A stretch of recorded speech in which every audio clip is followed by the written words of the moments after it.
묵상하는 제목으로 요한일서 2장 14절, 누가복음 15장 22절로 24절 말씀을 통해서 은혜 맡기를 원합니다. 우리는 지난주부터 특세를 시작했습니다. 저는 한 주간 말씀을 이렇게 가르치고 설교하면서 제 마음속에 와닿는 그 문장이 하나 있었습니다. 주 안에서 내 부모를 공경하라. 주는 부모를 공경하라는 것은 선택사항이 아니다는 것입니다. 참 이 말씀이 가슴 깊이 와닿았습니다. 부모가 좋은 인격을 가지신 분도 계시고 그렇지 못한 분도 있을 것입니다. 사랑으로 잘 키워준 부모도 계실 것이고 늘 상처만 주는 부모도 있을 것입니다. 그러나 성경은 이런 환경이나 그분들의 인격에 상관없이 주 안에서 부모를 공경하라는 것은 선택이 아니고 필수라는 것입니다. 한번 따라서 합시다. 주 안에서 부모를 공경하는 것은 선택사항이 아니다. 할렐루야. 어쨌든 간에 부모를 공경하는 것은 당연하지만 우리가 그렇게 쉽게 부모를 품고 이해하고 공경하는 마음을 갖고 섬기겠다 결정하는 것은 그리 쉽지는 않을 것입니다. 따라서 오늘 우리는 말씀을 통해서 진정한 섬김을 위해 우리의 마음이 먼저 감정적인 부분에 어떤 문제들이 해결되고 치유받아야 된다는 것을 우리는 본문을 통해서 좀 깨닫기를 원하고, 그럴 때 평안을 누릴 수 있는 여유가 있을 것입니다. 또 이런 마음의 평정심과 사랑을 가지고 부모를 섬기라면 본질적으로 여러 가지 해결할 문제들이 분명히 있을 것입니다. 자, 이런 의미에서 오늘 아비 신앙에 대한 말씀을 통해 부모를 공경하고 자녀 양육에 대한 장녀 양육에 대해서 왜 성숙한 신앙으로 세워져야 하는지를 배우고 좀 순종하기 원합니다.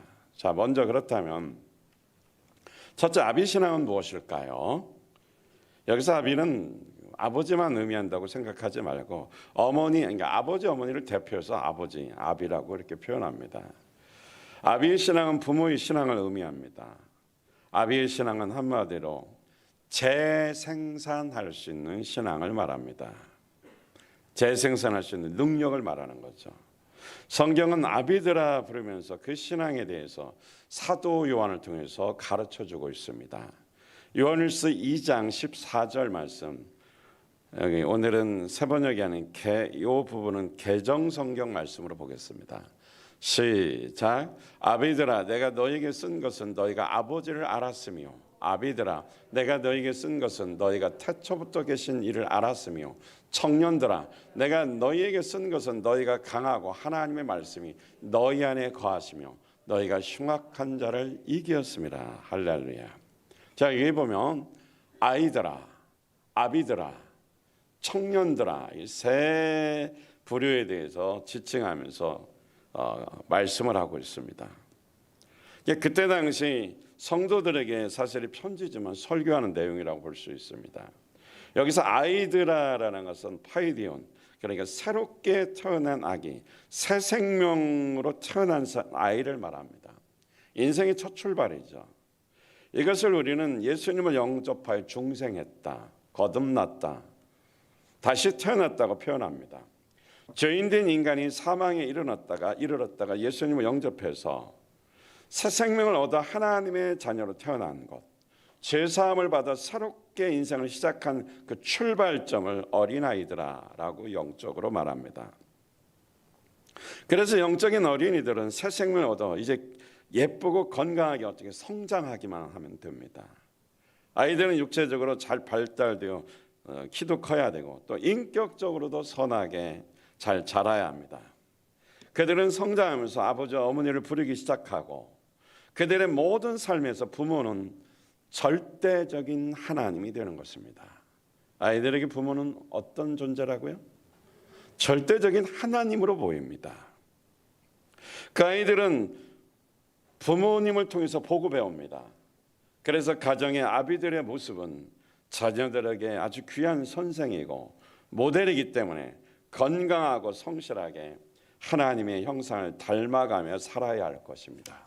자, 그다음에 청년들아 그랬는데 청년들은 패기가 있습니다. 젊습니다. 체력이 좋습니다. 건강하고 그렇게 뛰어도 괜찮습니다.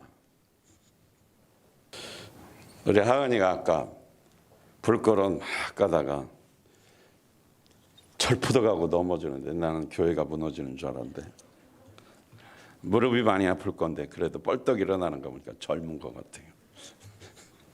이것이 젊음의 상징이죠. 네. 그러니까 여기서 뭐야? 이 젊은이들은 그 성령이 충만한 영적 전쟁에서 악한 영과 싸워서 뭐예요? 이길 수 있는 자죠. 흉악한 자와 싸워 이긴다고 그랬습니다. 그러니까 신앙의 성숙함이 어디까지냐? 영적 전쟁에서 이기는 자리까지 가는 겁니다. 이것이 청년들의 신앙입니다. 그 다음에 아비의 신앙이 뭐죠? 이것은 하나님을 깊이 안다 그랬죠. 이것은 외적인 모양보다 내적으로 무르익은 관계적인 신앙을 말합니다. 하나님 아버지와 깊은 사랑의 인격적인 관계를 맺고 있으니까 어떤 비바람에도 폭풍이 와도 흔들리지 않고 자녀를 낳아서 아름답게 다시 재생산하는 자죠. 그렇게 돌보고 자녀가 재생산하고 돌보고 섬길 수 있도록 돕는 자입니다. 이것이 아비의 신앙입니다. 그러니까 아비의 신앙은 청년의 신앙은 뭡니까? 영적 전쟁에서 이기는 자리, 전쟁에서 이깁니다. 그런데 아비의 신앙은 그것을 뛰어넘어서 사랑으로 무르익어서 어떻게요? 사랑으로 섬겨서 재생산을 한다는 거죠. 그래서 아이들이 커서 시집가고 장가가고 손자 손녀 낳을 때 돌보잖아요. 그것이 아비의 신앙입니다. 사랑하는 성도 여러분, 그래서 우리는 모두 아비의 신앙으로 성숙해서 하나님의 형상을 닮은 인격으로 재생산하여 자녀를 낳아 잘 키우고 가르치는 주의 제자가 되어야 합니다. 할렐루야. 두 번째, 아비의 신앙의 그 사랑의 인격은 그 무엇이냐 이 말이죠. 아비의 신앙의 사랑의 인격. 다시 말하면 하나님의 형상을 닮아가는 아비의 인격은 무엇이냐는 거죠. 이미 말씀드렸다시피 아비의 신앙은 재생산하는 것이라고 말했습니다. 아비의 신앙이 재생산한다는 것은 무조건 아이를 낳기만 한다는 것은 아닙니다. 재생산을 하려면 인격도 아비가 될 정도로 성숙해야 합니다. 그러면 아비를 닮아서 어떻게 해요? 하나님의 형상이 무엇인지 알게 되는 거죠. 따라서 아비가 닮아가야 할 하나님의 형상이 무엇인지 탕자 비유에 나오는 아버지의 그 인격, 아버지의 모습을 통해서 배우기 원합니다. 탕자 비유에서 보여주는 아버지의 인격. 첫째, 아비의 사랑은 한없이 넓고 크시다는 것입니다. 누가복음 15장 11절 12절 시작. 예수께서 말씀하셨다. 어떤 사람에게 아들이 둘이 있는데 작은 아들이 아버지에게 말하기를 아버지 재산 가운데서 내게 돌아올 몫을 내게 주십시오 하였다. 그래서 아버지는 살림을 두 아들에게 나누어 주었다. 할렐루야. 여기 아들 둘이 있는데 큰아들 작은 아들이죠. 작은 아들이 먼저 아버지 재산 가운데 좀 자기에게 나눠줄 몫을 미리 유산을 좀 달라고 그랬어요. 아버지는 아들이 요청하면 어떤 조건이나 변명도 하지 않고 당연한 듯이 주었죠. 아버지는 미리 알고 있었죠. 아들이 아직 젊고 경험이 없으니까 분명히 실패한다는 걸 다 알고 있었습니다. 그럼에도 불구하고 아버지의 마음은 아들에게 기회를 주고 싶었던 거죠.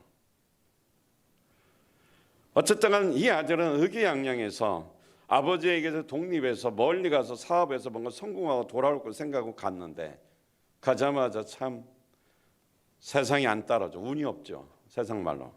흉년이 들었어요. 그러다 보니까 오히려 방탕하고 준 재산 다 어떻게 낭비해버렸고 알거지가 된 거죠. 완전히 망해버렸어요. 그러니까 아버지는 이 모습이 눈에 보도 벌써 알고 있었어요. 근데 실제 상황이 또 그렇게 벌어졌고요. 그러나 아버지는 아들이 실수하고 실패할지라도 하늘같이 넓은 마음으로 믿고 사랑한다는 것입니다. 아들을 사랑했기 때문에 자신의 분신 같은 재산도 나눠줬고 퍼준 거죠.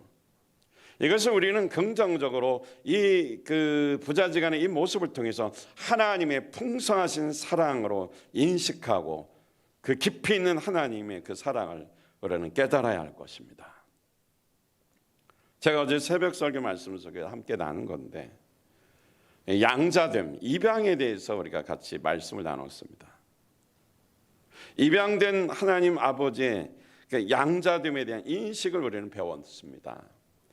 어떤 집안에 새벽에도 잠깐 나눴지만 5살에서 12살 사이의 아이들을 입양해서 키우는 아주 훌륭한 어떤 부모님이 계셨습니다. 이 집은 자녀를 다 입양해서 키우는 거예요. 근데 얼마나 이 아이들을 진심으로 사랑하는지 친자식보다 더 사랑했던 사랑했지 덜하지는 않아요. 그러니까 내 몸에서 낳지는 않고 비록 다른 분들이 낳은 자녀를 믿지 못할 사정으로 입양해서 키우지만 진짜 자식보다 더 사랑했다는 거죠. 근데 몇 명의 아이들인데 그 엄마 아빠가 사랑하는 아비와 어미의 그 사랑을 받는 모습이 다양하다는 거죠. 왜냐하면 그 아이들이 입양됐을 때는 가정 형편이 안 좋은 거예요. 버림당한 애도 있을 것이고, 하여튼 뭐 여러 가지 실수로 뭐 하여튼 그 입양된 것도 있고, 너무 가난해서 입양된 아이들도 있고, 정신적인 어떤 문제의 가정에서 입양된 아이들도 있을 거예요. 그러니까 이 아이들에게 이미 역기능, 이 집에 입양되기 전에 그들의 마음 속에서는 깊은 상처가 있는 것입니다. 일단은 부모에게 버림받았잖아요. 그리고 또 뭐 어떤 모습은 이미 그들은 뭐 사춘기 됐으면 살아가려고 이미 보이지 않는 죄 속에서 이 세상에서 죄만 짓다가 이렇게 온 애들도 있을 것이고, 그러면 이 아이들이 왔을 때 처음부터 이 부모는 진심으로 사랑하고 받아주고 모든 것을 다 어떻게 섬기고 돌보고 해주는데 이 아이들은 그 친부모보다 더 잘하고 이 친부모보다 더 잘해주는 이 엄마 아빠가 이렇게 잘해주는데 이 아이들은 진심으로 받아들이기가 쉽지가 않은 거죠.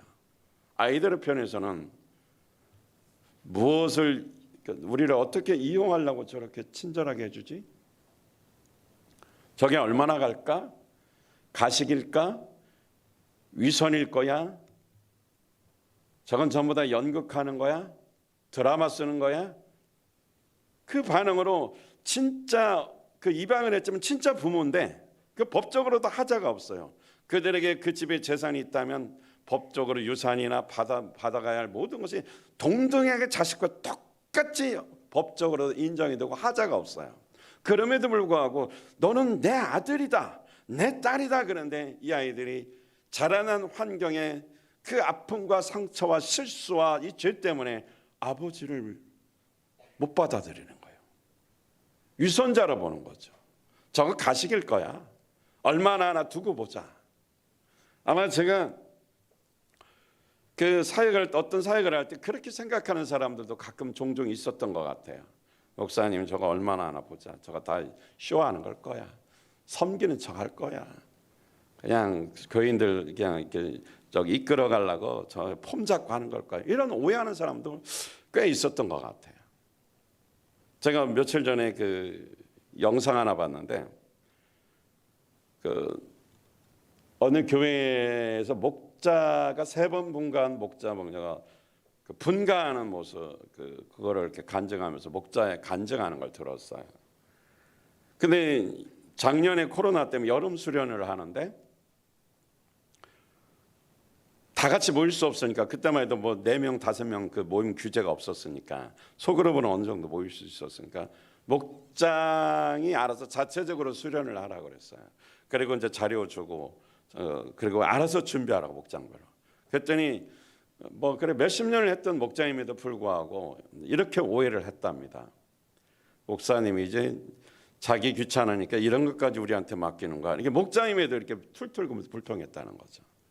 근데 막상 시키는 대로 또 자기 자기 목장의 목장 수련을 펜션, 호텔 뭐 이런 데서 실제로 했는데 목사님은 귀찮아서가 아니라 그렇게 했더니 그 목장이 영적으로 성장하고 자기에게 엄청난 유익이 있다는 것을 그때 깨닫고 이제 그 마음 속에서 이제 미안한 마음, 회개하는 마음을 좀 가지는 것 같은 것을 보였습니다. 그러니까 부모가 그렇게 잘해줘도 받는 사람이 정말 그걸 믿지 못하면 이렇게 자기 수준에서 판단하고 매사를 비판하고 오해하고 비꼬고 반항하고 그렇게 되는 거죠. 제가 왜 이 말씀을 드립니까? 하나님이 예수 그리스도를 하나님께서 직접 죽으시고 피를 쏟고 나를 구원하셨고 하나님의 자녀 삼아 주셨습니다. 그런데 하나님이 내 아버지고 예수님이 나를 죄에서 구원해 주신 구세주다, 자기 목숨을 바칠 정도로 나를 사랑하시는 그 사랑의 관심이 내게 있다라는 것을 이해하지 못하니까 그냥 어떻게 아무리 목숨 바쳐 사랑하고 법적으로도 그렇고 모든 부분에서 다 어떻게 아버지보다 더 친절하게 친밀하게 해줘도 받는 사람이 그 마음에 깊은 상처가 있고 어려서 부모에게 버림당했고 또 소외감 당했고 상처받은 사람들은 하나님이 그렇게 나를 사랑한다고 해도 나 때문에 목숨까지 바쳐서 나를 구원했다고 해도 못 받아들이는 거예요. 아버지와의 관계가 가까워지지가 않는 것이죠. 이것을 악순환적 역기능이라고 말하는데, 자, 이런 마음을 가진 사람들이 어떻게 해요? 사랑을 하고 수용하고 받아들이는 건 쉽지가 않다라는 거죠. 그래서 이 내면적인 것에 치유받지 못하니까 아버지가 그렇게 사랑하고 돌봐도 그 내적인 감정을 받아들이지는 못하고 치유받지 못하고 계속해서 악순환적으로 옛날에 그 내적인 상처 속에서 반복되는 그 상처의 위험 속에서 살고 있다라는 것입니다. 따라서 우리는 하나님을 정말 친아버지로 받아들이면서 하나님의 형상을 닮으라고 그랬으니까 아비의 신앙이 되려면 하나님 아버지의 인격을 닮아야 됩니다. 나를 위해 목숨까지 바치고 나를 사랑했다면 믿을 만하지 않습니까? 내가 조금 실수하고 내가 조금 하나님 앞에 소홀히 했다고 나를 버리겠습니까? 목숨 바쳐 나를 새롭게 낳은 거예요. 하나님이 나를 낳은 거예요. 이걸 받아들이시라는 거죠. 그러면서 어떻게 이제는 어떻게 우리가 아버지 인격을, 그게 아버지를 받아들여야 아버지 인격을 닮아가죠. 아버지, 하나님 아버지 인격을 닮아가십시오. 그러면 깊은 그 사랑 속에 내게서 흘러나오는 아비의 그 신앙의 인격을 통해서 나와 함께 신앙생활하는 우리 목원들 또 자녀들 모두가 내가 만난 하나님의 깊은 사랑 속에 깊이 빠져서 수영하며 행복하게 즐거운 신앙생활을 하지 않을까요? 두 번째로 아비의 그 신앙의 인격은 뭡니까? 긍휼히 여기시는 것입니다. 누가복음 15장 20절입니다. 시작. 그래서 그는 아버지 집으로 돌아갔다. 아들이 멀리서 걸어오고 있는 것을 본 아버지는 측은한 마음으로 달려가 아들을 끌어안고 입을 맞추었다. 긍휼히 여기십니다. 여기서 측은하다는 불쌍히 여기는 마음. 실망만 안겨주고 떠났던, 잔뜩 안겨주고 떠났던 그 아들이 괘씸할 수 있어요. 그 많은 재산을 다 날려버리고 거지 모습으로 돌아왔을 때 화를 낼 수 있지만 아버지는 그렇게 하지 않고 측은히 여겨줬어요. 불쌍히 여겨줬습니다. 그리고 그 아버지는 제자리에서 그냥 그 자리에서 측은히 여기는 것이 아니라 아들이 오는 그 모습을 보고 제자리에서 벌떡 일어나서 달려갔고 그 집 몰고로 냄새나고 정말 추악한 그에게 죄 속에서 빠졌다 왔으니까요. 그리고 실제 몰골도 거지 같고요. 왜냐하면 허랑방탕하게 그거 사업도 안 되니까 술 먹고 뭐 하여튼 여러 가지 쾌락 속에 푹 빠졌는데 영적으로도 거지고 육신적으로도 거지죠. 그럼에도 불구하고 나중에는 뭐 돼지 치는 직업을 했으니까 돼지하고 함께 살았죠. 씻지도 못하고. 그런 상황임에도 불구하고 아들이잖아요. 그런 것을 가리지 않고 가서 뛰어가서 얼싸안고 입 맞춰주고 측은히 여겼어요. 아주 어떻게 안아줘요? 더러운데. 근데 안아주고 울면서 사방으로 입을 맞춰주고 환영합니다. 아버지는 측은히 여기면서 받아주는 그런 분이시죠. 이것이 아비가 자식을 진정으로 사랑하는 모습입니다. 아비의 신앙은 이렇게 하나님의 형상을 닮은 인격으로 거듭났기 때문에 자녀들을 잘 돌보고 인도할 수 있습니다. 또한 영적인 아비로서 본이 되어 새로 태어난 아이들의 신앙을 가진 자들을 돌보고 아이들 신앙을 가진 자들을 돌보고 새롭게 재생산할 수 있는 그런 신앙이, 그런 믿음이 아비라는 거죠. 우리 자녀들도 실제로 부모님도 아비 신앙을 가지시기를 축복합니다. 세 번째 아비 신앙은 용서하는 거죠. 아들은 사실 큰 잘못했죠. 있는 거 다 까먹고 망하고, 그것도 뭐 그냥 좀 망했으면 경건하게 살아야 돼. 이 뭐 영적으로도 완전히 피폐해서 하나님하고 완전히 떨어지고, 뭐 아버지 찾지도 않고 완전히 탕자죠. 근데 그는 거지가 되다 보니까 밑바닥에 앉기만 주저앉을 대로 주저앉고, 뭐 이제 더 이상 뭐 헤어날 길이 없으니까 뭐예요? 이제 깨닫는 거죠. 누가복음 15장 20절 시작. 그는 일어나서 아버지에게로 갔다. 그가 아직도 먼 거리에 있는데 그의 아버지가 그를 보고 측은히 여겨서 달려가 그의 목을 껴안고 입을 맞췄다. 아들이 아버지에게 돌아오자 폭삭망한 아들, 먼 거리에 있는데 불구하고 먼저 알아보고 달려가서 아들을 어떻게 해요? 안아주죠. 여기서 포옹의 의미는 내가 실수했고 내가 잘못했고 죽을 죄를 졌고 완전히 영적으로도 거지 몰골이지만 이미 이 안아준 것 자체에 너를 다 용서했다라는 거죠. 꽃을 용서하느라.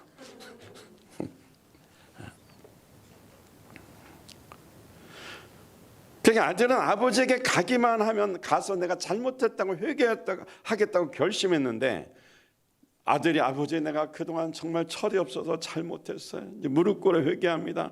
이렇게 잘못했다고 시인하기도 전에 이미 아버지가 안아주면서 그가 죄를 회개하기 전에 이미 다 용서해 준 거예요. 이것이 아비의 신앙, 아비의 마음이죠. 누가복음 15장 21절 아들이 아버지에게 말하였다. 아버지 내가 하늘과 아버지 앞에 죄를 지었습니다. 그러니까 아버지가 이미 달려가서 안아주고 포옹해주고 뽀뽀해주고 그 상황에서 그 아들이 잘못했던 거 말이에요. 먼저 용서를 받은 거죠. 이것이 아비의 마음이에요. 우리 자녀들이 다 잘못하고 못나고 뭐해도 내 자식이죠? 다 안아주잖아요. 근데 문제는 교회도 안 나고 예배도 안 드리고, 근데 그것까지 너무 옹냐 이렇게 키우는 게 내가 조금 아쉬워요. 아무리 자식일지라도 이 본질적인 건 정확하게 해줘야 내가 이 세상을 떠나고 죽어서 천국 가더라도 그 자식이 남아서 신앙생활 잘하는 거예요. 나 있을 때도 그렇게 속삭이고 안 하는데 부모 없으면 제대로 하겠어요? 떡잎부터 벌써 알게 되는 거죠. 원칙은 여러분들 양보하지 마십시오. 원칙을 양보하면 본질이 깨져버리기 때문에 변화가 안 일어나고 아비신앙 갈 수가 없어요. 그리고 부탁드리는 것은 우리 정직해야 돼요. 진심으로 정직하기를 바랍니다. 정직하지 않은 사람들은 신앙이 성장이 없어요. 깨끗하고 정직해야 돼요. 제가 얼마 전에 어떤 그 모임이 있는데, 뭐 주일날 저녁에 모입시다 이렇게 광고가 떴는데 사정들이 어떻습니까? 그래서 저는 그날 피곤하고 좀 힘들 것 같습니다. 했더니 뭐 자기들도 다 피곤한데 뭐 똑같다 그러면서 막 마치 질책하듯이 저한테 막 공격적인, 그 말은 아니지만 속 뉘앙스는 공격적인 거죠. 저보다 한 10년은 다 젊은 사람들인데 이해를 못하더라고요. 그래서 네, 참석하도록 노력하겠습니다 이렇게 썼어요. 그랬더니 어떤 사람이 한참 후배예요. 저는 피곤하지만 그런 일정이 있지만 최선을 다해서 그 시간에 참석하겠습니다 이렇게 썼어요. 내가 못 해버려. 그래서 내가 속으로 그럼 주일날 오후에 이제 기다려보자 그렇게 썼으면 와야 되잖아요. 저는 노력해 보겠습니다 그랬는데 내가 한 말이 있으니까 나는 참석을 해요. 나는 거짓말하는 거 제일 싫어하니까. 근데 그 인간은 안 왔어요. 그 시간에 그렇게 개망신을 줘놓고 자기는 그런 것에 전혀 의식이 없어요.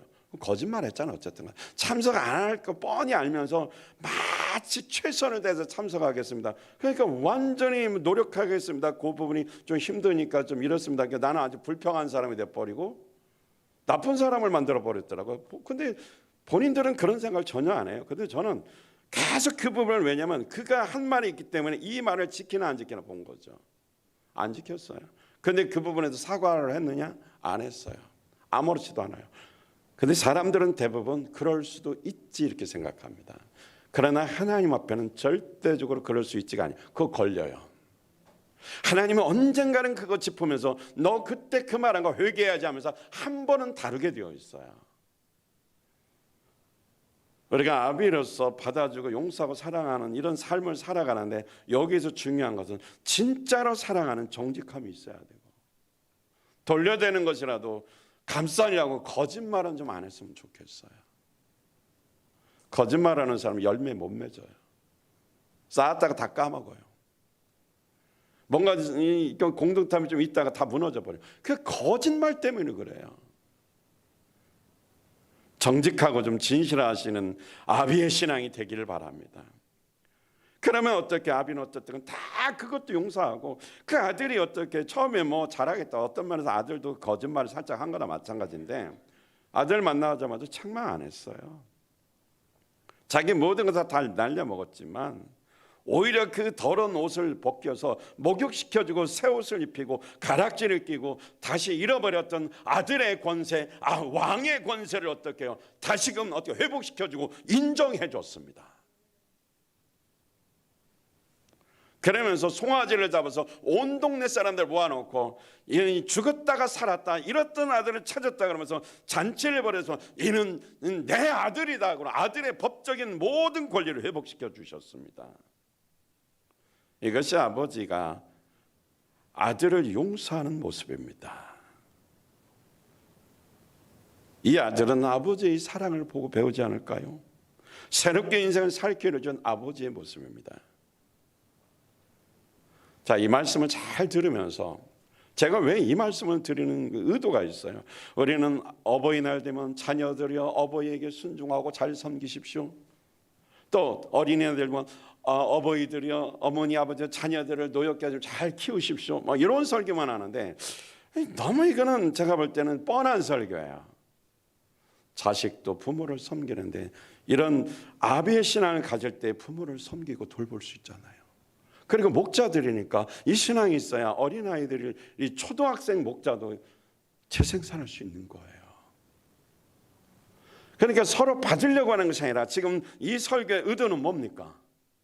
아비의 신앙으로 서로 주라는 거죠. 할렐루야. 벽이 있는 분들 계시죠? 벽. 이 벽이 안 무너져요. 내가 너를 사랑하고 내가 막 그렇게 애쓰는데도 엄마 아빠의 상처의 벽이 있으면 아들이 안 돼요. 그리고 부모도 자식에게 상처가 있으면 그렇게 하면서도 왠지 벽이 있어요. 혹시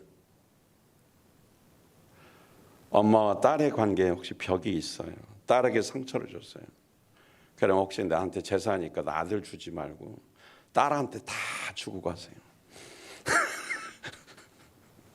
그러면 그 관계가 무너지면서 서로 위로하면서 마지막에 구원받게 되고 주의 자녀 되고 복받는 게 얼마나 감사할 거예요. 마지막에는 우리가 이 땅에서 정말 운명적으로 헤어지는 순간이 오잖아요. 이때 어머니가 천국 가시고 또 자녀들이 신앙생활할 때 운명적으로 헤어질 때에 정말 아무 담이 없고 벽이 없고 상처가 치유되고 행복한 가운데서 아버님 안녕히 가세요. 어머님 잘 가. 내가 나중에 먼저가 기다리면 따라갈게요. 이렇게 멋진 헤어짐이 있어야 될 거 아니에요. 근데 요즘 그런 가족관계가 안 돼요. 여기 노인분들 많으신데 그럴 자신이 있어요? 내 아들 딸이 엄마 먼저 잘 가. 만약에 자녀에게 막 깊은 상처를 줬다면 빨리 그걸 해결하셔야 돼요. 그래서 지난날에 그런 것들은 모든 것을 다 쏟아부어서라도 그 상처를 싸매주고 풀어줄 수 있어야 돼. 그것이 부모의 마음, 아비의 신앙이죠. 그리고 자식들 너무 그거에 대해 꽁하고 있지 말고 무너뜨리시고 받아주세요. 그러면 하늘의 신령한 복도 뚝 떨어지고 땅의 복도 올 것 같아요. 왜냐하면 땅의 복을 강조하면 안 되니까. 자, 그러면 아비의 신앙을 어떻게 전수하고 섬기며 살아가야 할까요? 거의 제목만 말씀드릴게요. 아비가, 부모는 자녀에게 인격적으로 본이 되는 제자의 삶을 살아야 됩니다. 하나님의 형상을 닮아서 세월이 흘러갈수록 고집통이고 강팍한 자가 되지 말고 넓어지고 자녀의 실수와 허물을 수용하고 사랑으로 덮어 용기를 주는 그 주님의 마음을 담는 아비의 신앙이 되어야 할 것입니다.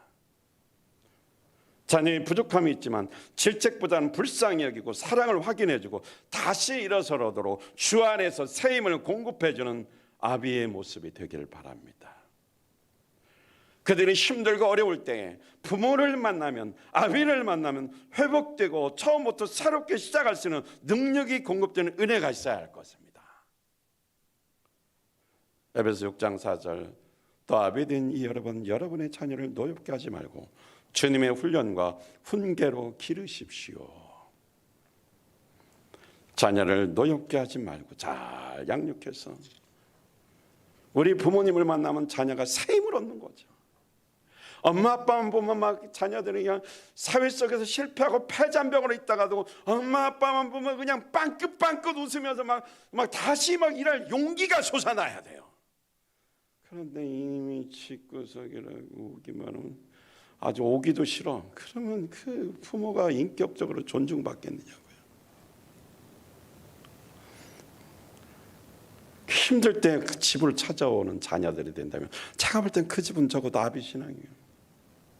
기도하고 성령 충만하고 주님과 살면 아이들이 와서 반항할지라도 힘없고 가요. 아비 신앙 가지시길 바랍니다. 성숙하기 바랍니다. 아비 신앙으로. 그리고 자녀들은 아비의 신앙으로 잘 양육받아서 부모를 잘 섬기는 사랑의 자녀가 되어야 합니다. 한마디로 보여. 자, 에베소 6장 2절 3절 시작. 내 부모를 공경하라고 하신 계명, 약속에 있는 딸려있는 첫째 계명입니다. 내가 잘되고 땅에서 오래 살 것이다 하신 약속입니다. 부모를 공경하는 건 무슨 사항이 아니다? 까먹었어요? 선택사항이 아니다. 그리고 부모 잘 섬기면 여기 나오잖아요. 잘 된다는 건 형통한다.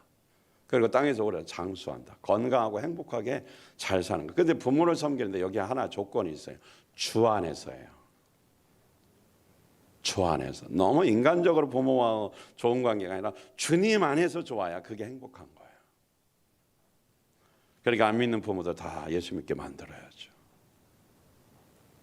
사랑하는 성도 여러분, 결론적으로 말하면 아비 신앙은 예수님을 인격적으로 닮아서 변화되어서 자녀들에게 모범이 되는 재생산의 열매를 맺는 자입니다. 자녀는 아비 신앙으로 양육받아서 부모를 잘 섬기고 세상에서도 아버지 하나님의 인격을 드러내요. 주의 자녀답게 당당하게 살아가는 빛이 되어 주의 제자된 모습을 보여줘야 한다는 것입니다. 우리 어린아이 신앙이 머물러 있지 말고 어린아이 신앙을 뛰어넘어 아비의 신앙으로 성숙하여 재생사는 열매를 맺기를 바랍니다. 그리고 그걸 통해서 부모와 자녀들 모두가 하나님 안에서 주 안에서 형통하고 건강하고 장수하면서 하나님 나라를 세우는 일에 귀하게 쓰임받기를 원합니다. 아비 신앙으로 쓰임받는, 또 축복받고 행복하게 되는 귀한 가정, 또 여러분이 섬기는 목장, 우리 찬송교회 공동체 되기를 예수 그리스도 이름으로 축원드립니다. 할렐루야. 자, 결단사항 한번 보겠습니다. 오늘 설교를 통해 하나님의 음성을 들었습니까?